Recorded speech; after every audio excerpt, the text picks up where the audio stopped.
Ok, então vamos começar a nossa aula de meteorologia aeronáutica.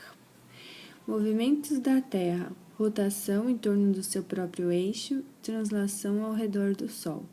Composição da atmosfera terrestre: nitrogênio 78%, oxigênio 21%, outros gases 0,93%.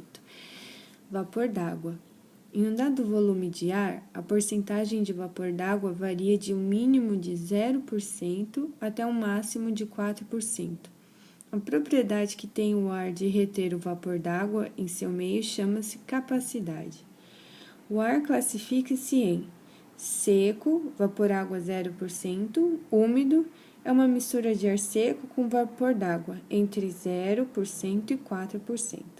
Saturado, quantidade máxima de vapor d'água, 4%. O ar seco é mais pesado que o ar úmido. As impurezas, como areia, poeira, sal, etc., são chamadas de núcleos de condensação higroscópicos. A principal função da atmosfera terrestre é funcionar como um filtro seletivo. A energia solar, ao passar pelas camadas da atmosfera, vai sofrendo o efeito da filtragem seletiva, e a quantidade de energia solar que consegue atingir a superfície terrestre chama-se insolação. Difusão é uma luz difundida. Albedo é a energia refletida e o total da energia que incide sobre uma superfície. O albedo médio da Terra é 35%. Insolação. Radiação solar que atinge a superfície da Terra. Heliógrafo é o instrumento que mede a sua intensidade e tempo de duração. A quantidade de energia solar que alcança o limite superior da atmosfera terrestre é chamada constante solar e é igual a 1,94 cal/cm²/minuto aproximadamente. A radiação solar, que aquece a superfície terrestre, alcança durante o dia, em ondas curtas, o topo da atmosfera, e a radiação terrestre ocorre durante a noite, em ondas longas, responsável pelo resfriamento terrestre noturno. O aquecimento diurno e o resfriamento noturno são responsáveis pelo equilíbrio térmico da atmosfera. Propagação do calor. O calor se propaga por radiação, transferência do calor através do espaço. Condução, transferência do calor de molécula a molécula.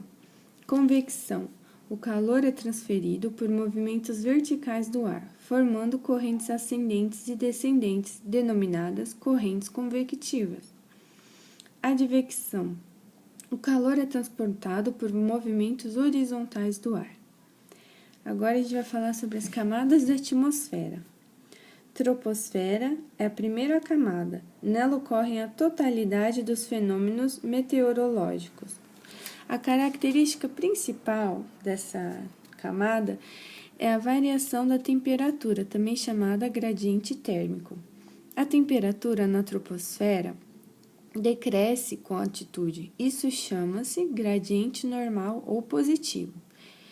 Nos limites superiores está localizada a corrente de jato, jet stream, que são ventos fortíssimos, às vezes superiores a 200 nós.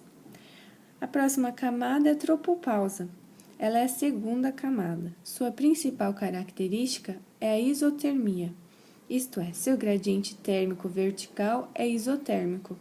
A temperatura não varia ou pouco varia na vertical. Estratosfera é a terceira camada e apresenta 3 gradientes térmicos. Isotérmico negativo, a temperatura aumenta com a altura em vez de diminuir. E normal positivo, aparecem nuvens nacaradas, madrepérola.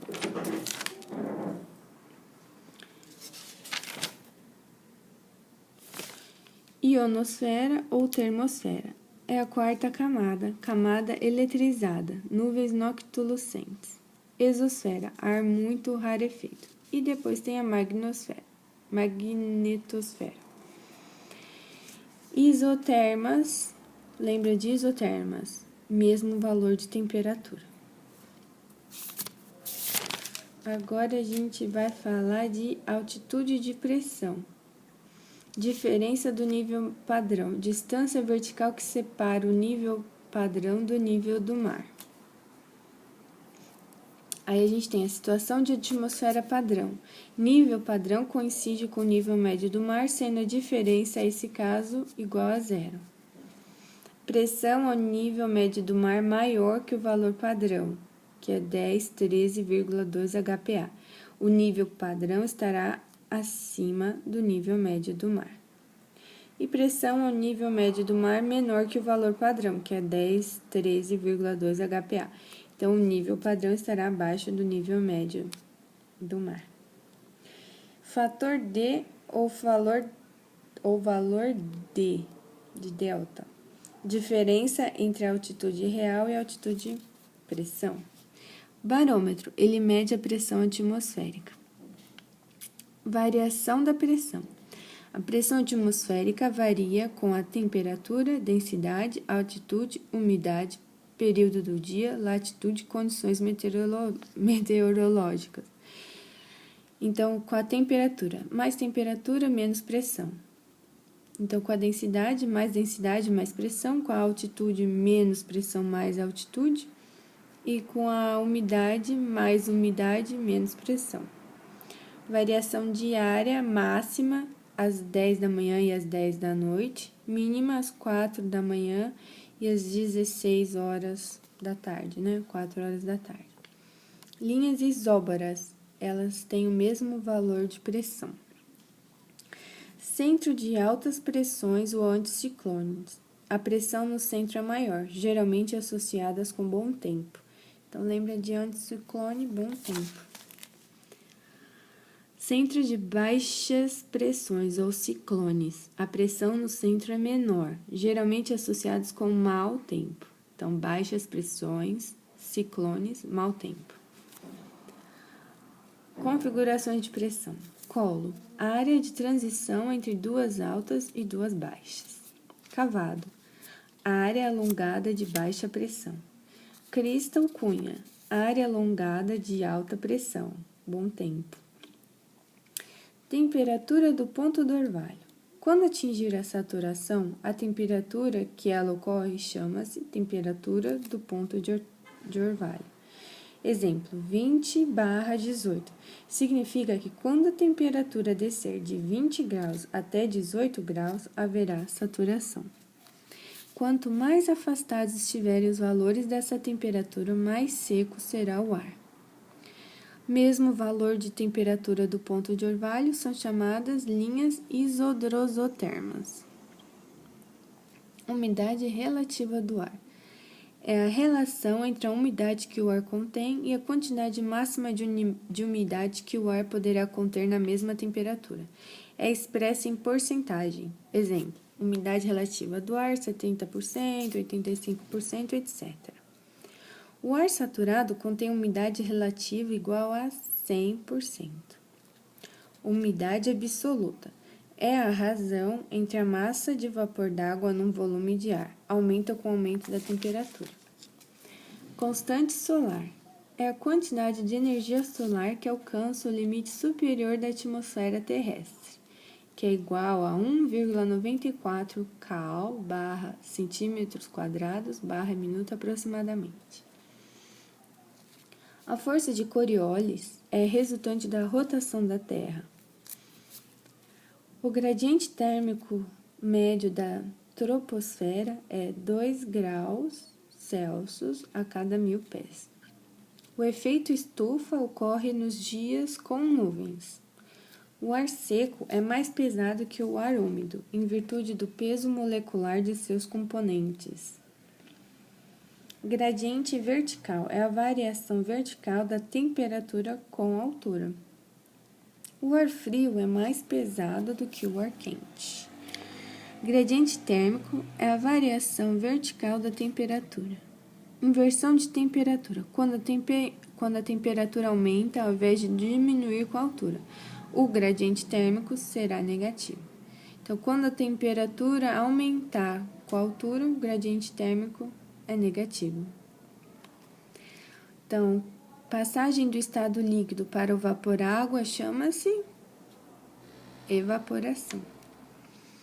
A pressão constante, a temperatura que o ar deverá ser resfriado para obter saturação chama-se ponto de orvalho. E condensação é o vapor d'água que passa para o líquido. O calor solar se propaga até a Terra por radiação. O ar descendo em correntes descendentes se contrai, aquecendo-se e diminui a umidade relativa, dissipando as nuvens. À noite, a temperatura do solo diminui por causa da radiação. Gradiente normal. A temperatura decresce com altitude 2 graus Celsius para cada 1000 pés. Isoietas são linhas que unem pontos de iguais precipitações. Quando o ar se comprime, ele aquece, né? Pressões maiores. Menos pressão, ele se expande e resfria, e isso chama-se processo adiabático. Sublimação, passagem do estado de vapor-água para o estado sólido. Orvalho e geada são produtos da radiação. Psicrômetro fornece a temperatura do ar ambiente do ponto de orvalho. Isoípsas são linhas que ligam pontos de iguais altitudes e pressões. A distância vertical que separa uma superfície isobárica do nível de pressão chama-se altitude de pressão. Uma superfície isobárica é uma superfície na qual existe igual pressão em todos os seus pontos. A pressão atmosférica é exercida em todos os sentidos. Em um cavado, as pressões decrescem para o centro. Numa crista ou cunha, as pressões decrescem para a periferia. O nível em que o valor QFF é igual ao QFE chama-se nível médio do mar.